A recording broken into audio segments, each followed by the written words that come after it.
Take one size 16 woman who really loves her food. I definitely have an unhealthy relationship with chocolate. Mixed together with 4 hot chefs willing to share their skinny secrets. It's actually sweeter than regular sugar, which is great because obviously that means you need less. Allow 6 weeks to reduce by 1 size. You roast them in their skins, they absorb much less fat. And you've got a recipe to cook yourself thin.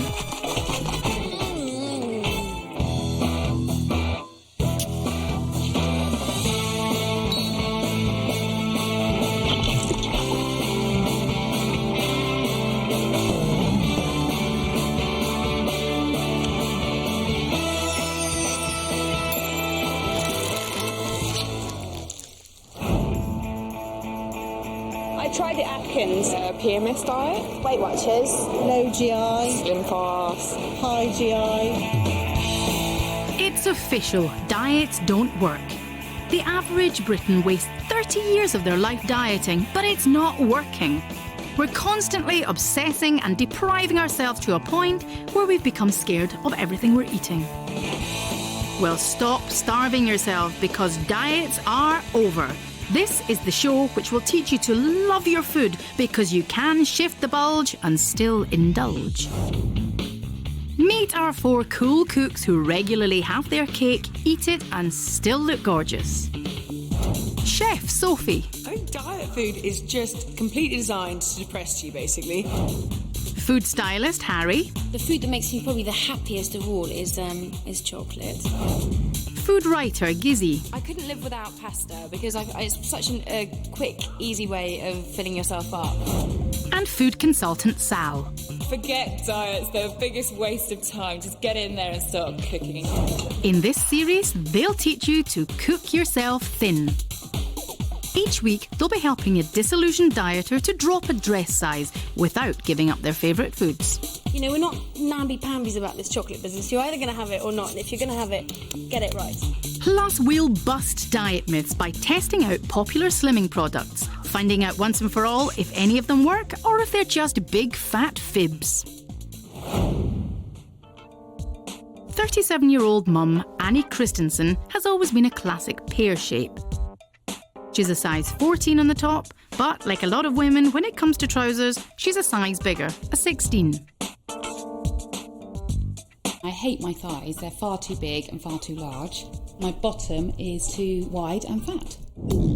Annie loves home cooking and is a big fan of roast dinner. Lovely meat, the delicious gravy and an extra roast potato is always required. And it's not just classic comfort food, which is Annie's downfall at dinner time. I love eating pasta, but a combination of rich sauces and the quantity that I eat is where the problem lies. But the main course isn't Annie's only problem.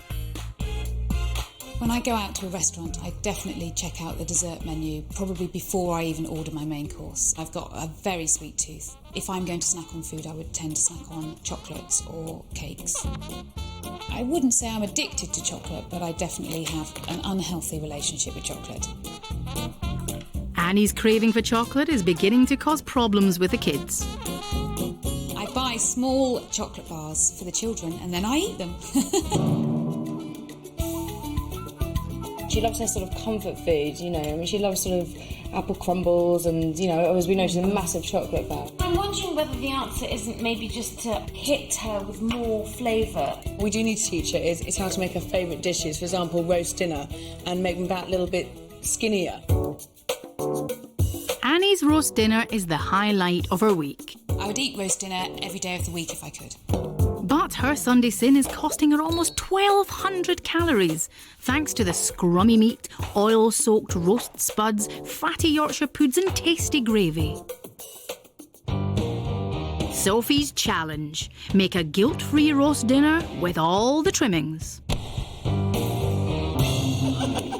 If I can get Annie working out that you can get flavours from things like lemon and garlic and herbs instead of bacon, stuffings and things like that, I think she's going to really enjoy it without compromising on any flavour whatsoever.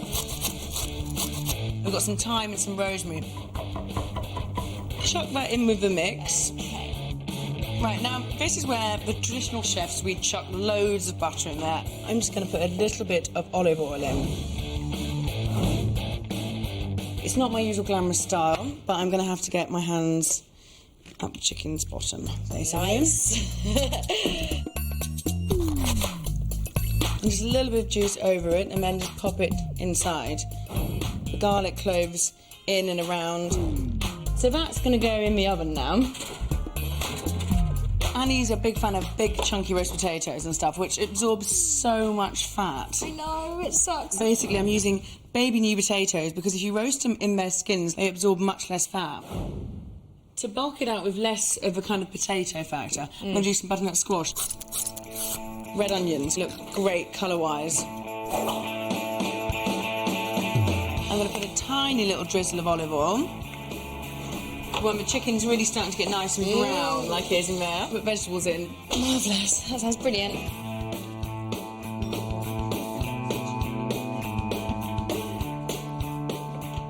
Oh, look at this. This is so exciting. You can't beat it, can you, really? No.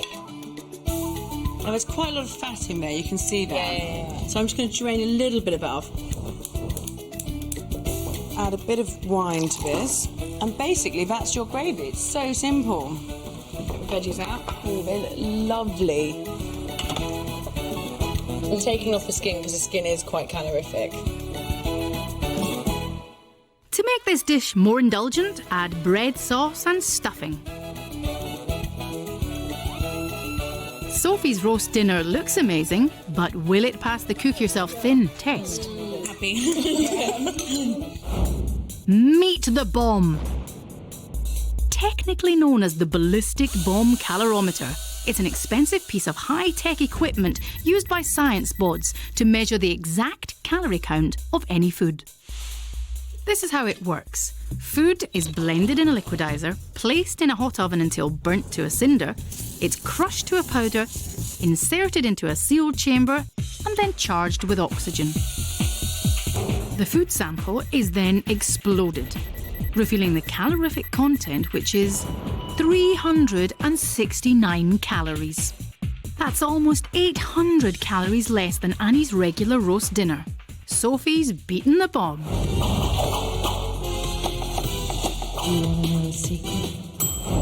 So what I'm going to do is a breakfast smoothie that basically involves lots of fruit. You can put all sorts of fruit, especially in the summer. You've got lovely raspberries and strawberries and fresh apricots are really good. Even pomegranates if you wanted to. The secret ingredient about this smoothie is the frozen banana. I freeze bananas the night before, I cut them up and then put them in the bag or in cling film. It's fantastic. It adds a lovely velvety thickness to the smoothie, which you would normally get from natural yogurt, but I can't bear natural yogurt in the morning. And by having the frozen banana also, you're getting a lot of coldness into the drink without adding ice and diluting the flavour of the food. So this is a perfect breakfast I do on a weekday especially. It's lovely and thick and indulgent and you feel like you've had, say, a bowl of porridge or something in the morning. I had it this morning before I came here and it's just great, just whizzing it up, 20 seconds and out the door. Another dish Annie finds hard to resist is pasta. A combination of rich sauces and the quantity that I eat is where the problem lies. Her favourite pasta carbonara is costing her over 900 calories due to the butter, cream and fatty bacon. Sal's challenge: prepare a pasta dish that cuts the calories. Now, skinny carbonara doesn't really exist, does it? Well, it does in Sal's kitchen, yes! I can't even imagine how to make it. It's going to be perfect for Annie because it's not got loads of cream in it. What on earth are you doing to make onions? I'm cooking them. They're cooked in a little bit of water. And then I'm going to add a little bit of oil. So I'm using Parma ham rather than bacon just because it's lower in fat and you can take the visible fat off. Crack some eggs, separate them out. Ideally, I'd shove lots of egg yolks in there and parmesan and stuff. Yeah.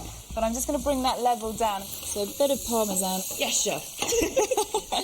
Come on, Oui, chef. Parmesan's great though because it does add so much flavour without adding too much fat. You can use less of it, can't you?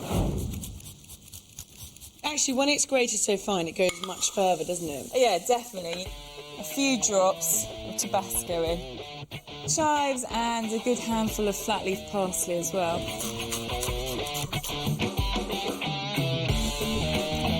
Drain the linguine, chuck that in. And it has got raw egg yolks in it, but because of the heat of the linguine, that's going to cook it. So a bit of parmesan on there. There we go, that's perfect. To make this dish skinnier still, ditch the parmesan. For an even more indulgent pasta, add creme fraiche to the sauce. It tastes like a real full-fat, indulgent meal. It's fantastic. Annie's regular pasta carbonara is 908 calories. Sal's skinny version is only 518, saving Annie almost 400 calories. Do you want to know a secret? Shh.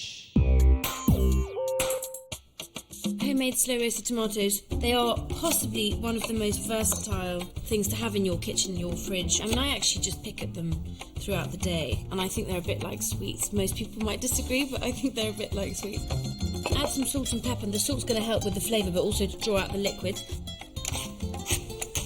And then put them in the oven at 140 for an hour. Homemade slow roasted tomatoes, not a drop of olive oil in sight. I love them because they're jammed with flavour.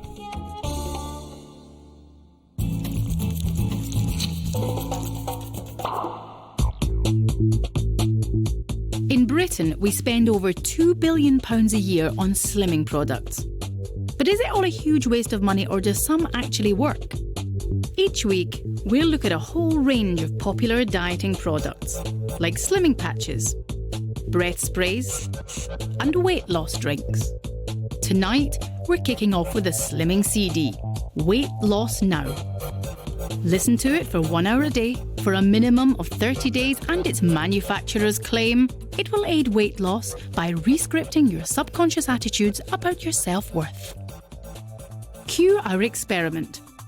We recruited 2 groups of women and 1 doctor who will measure all their vital statistics.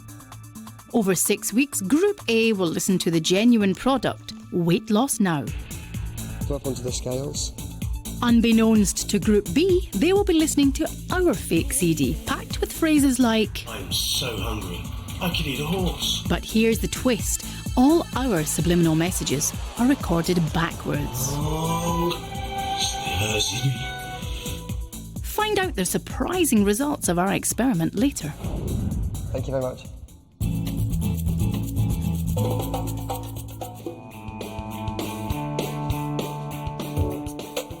Annie has a very sweet tooth. Chocolate is my biggest sin. But eating a bar a day is costing Annie a whopping 1,800 calories a week. Harry's challenge: create an indulgent chocolate treat that won't pile on the pounds. I was thinking we could make champagne truffles. Just because you want to drop a dress size doesn't mean that you have to forbid yourself from things that you love, like chocolate. What's happening in here is that I'm going to crystallise it slightly. This has already completely changed. Have you noticed it's gone all waxy? Push the chocolate to its limits. It really doesn't like it. Look how this is going all grainy now. I love that. I know, totally agree. And then, this is the medicine to make it better. When I put the honey in, it soothes it so that it comes back to this wonderful glossy So if you didn't add that, it would just remain grainy, basically. Yeah, then you'd have grumpy chocolate and then absolutely impossible. So look at that now. It's gone completely from that grainy, horrid, unhappy state into complete bliss. I've chosen to omit the cream or the butter from this truffle recipe because it's a sort of slim version. This is now ready to go and sit in the fridge and have a rest.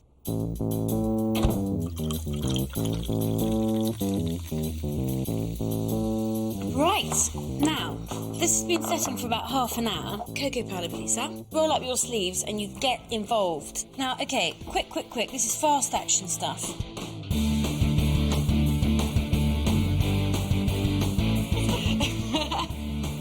Easy, actually, aren't they? For Annie, because you know she needs her chocolate hits, put them in a jar and suddenly you've got your instant, I need chocolate, go into the fridge, get it out, have some immediately. In actual fact, This is an incredibly slimline type of truffle, yeah. Like miracle truffles, They are actually. miracle truffles. I'm so impressed. They are absolutely miracle What truffles. we've been dreaming of. Annie's regular chocolate fixes were costing her 1,800 calories a week. 2 of Harry's truffles a day instead would be 742 calories, over 1,000 less than before. Experiment with different flavours, replacing the champagne with coffee, perfume tea or different liqueurs.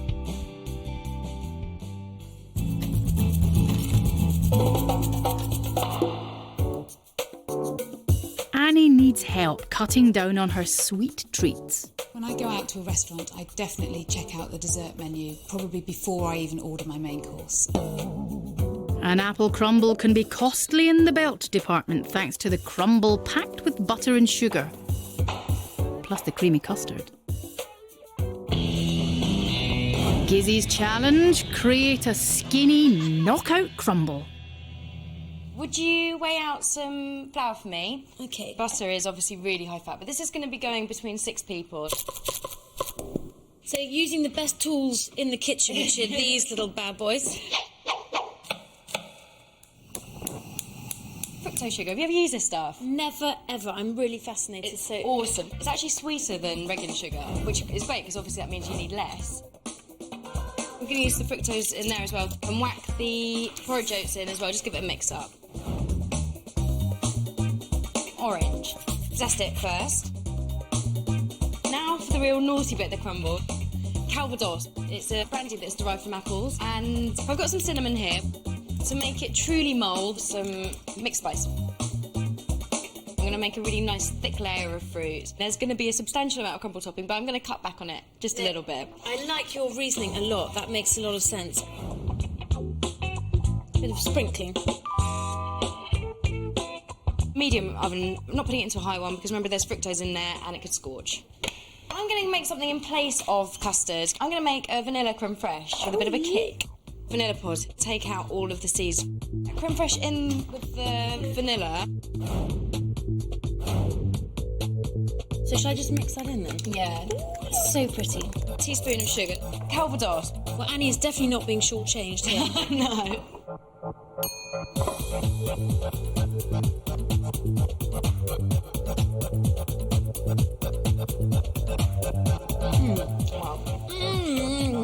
Completely amazing.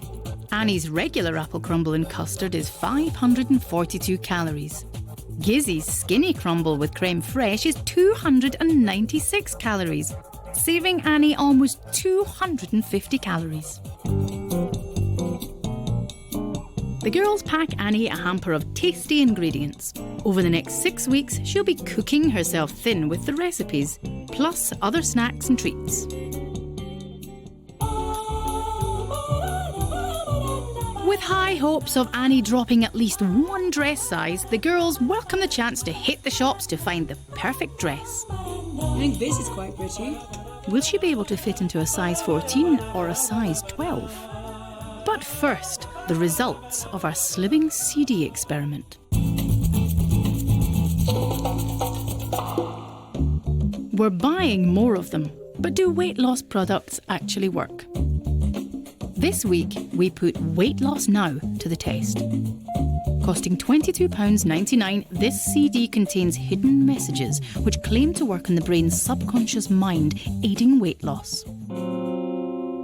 Up against it is our fake diet CD containing messages like Just one more chocolate. recorded backwards. Oh, Stasi.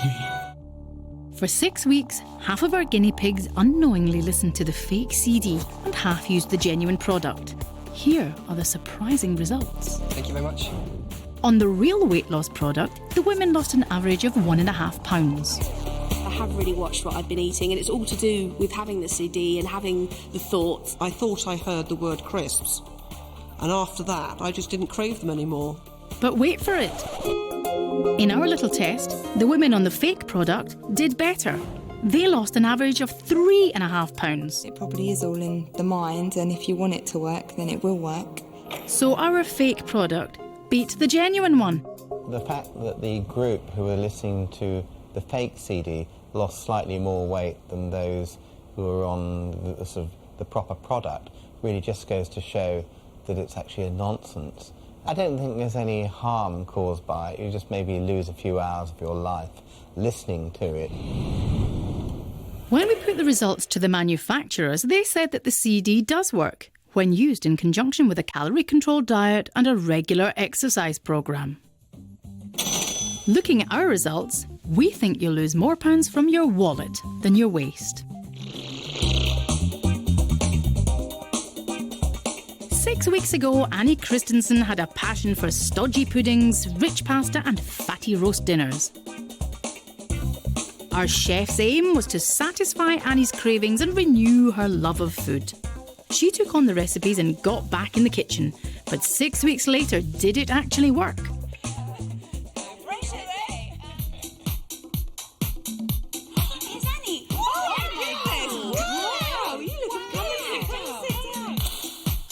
Annie used to be a size 16.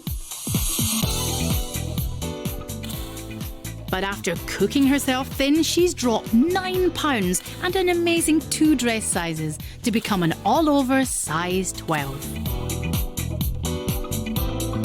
So how are you feeling after 6 weeks of our recipes? I feel great. I feel fantastic. It's really reinvented my love of food again. Sunday roast, I'm sorry, fantastic. Everyone ate it, everyone loved it. So it didn't feel like diet food? It's something that everyone can eat. It's not something that it's just, oh, I'm on a diet, I'm going to sit in a corner like a kind of, sorry for myself, you know, banished to the corner with your low-calorie horribleness. You know, the food's been great. I've really enjoyed it. So. Oh, so nice to hear. Congratulations. Cheers. Here's to the brilliant weight loss. Next time, size 16 Sophie goes from this to this. Cooking herself thin, eating pizza, chicken Caesar salad, seafood risotto and an indulgent chocolate cake with a secret skinny ingredient. This is absolutely